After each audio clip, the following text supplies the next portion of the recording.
Well, I've got some exciting news for you, Ewan. Well, you know what? After amazing exploits by Sifiso Nhlapo at the Beijing and London Olympics, the question remained, what's next for South African BMXing? Well, the current under-14 national champion, young Connor Terblanche, has been making waves around the world, and he may just be the answer.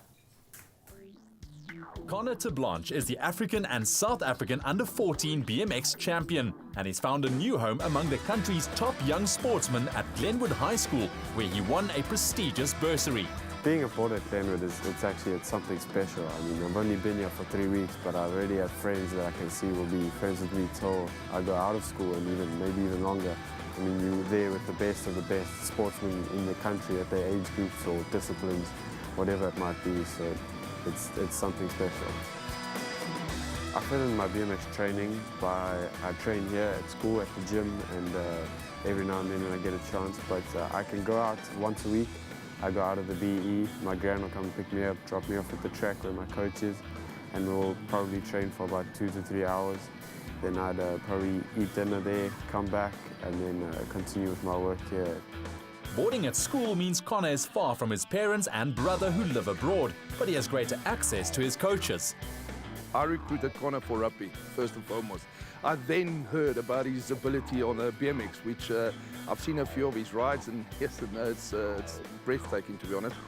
We will give him all the proper coaching, we will give him the knowledge of the game, and I think he's already grown since he's been here this last couple of weeks. We're not just focusing on him as being a rugby player. When they leave school here, they must be good men in society. So in terms of his schoolwork and stuff, we will support him 100%, and we'll give him the freedom to go and do what can make him a professional BMX rider one day, or a professional rugby player.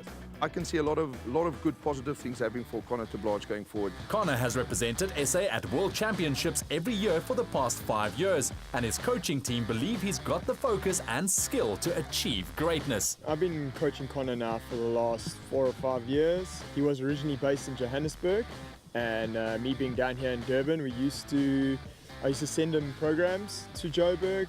Training from now into the future will definitely be a lot more beneficial in that we're living a lot closer together. He is based at Glenwood, so it will be around school obligations. So I work together to make sure that we're not overtraining, we're not redoing some of the things. If he's done fitness at rugby, I don't need to do fitness again. You know, he's done it for the day.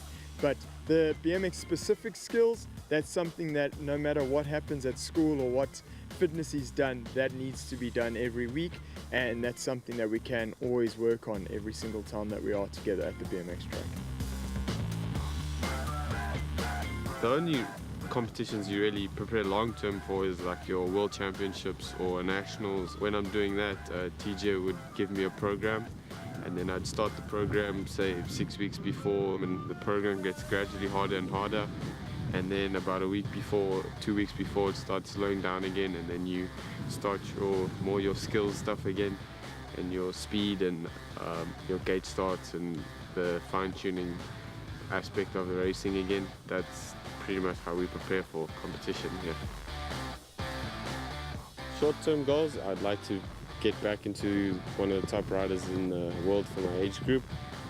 Long-term goals, I'd like to represent my country in the Olympics, whether it be for rugby or for BMX.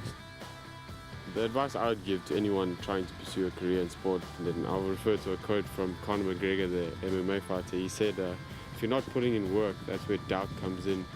And I think what he means by that is if you're not working hard enough for whatever you want, then you're going to be scared of what you could achieve, or if you're going to be able to achieve it. But if you're putting in the hard work, then you should be able to achieve anything you want to achieve.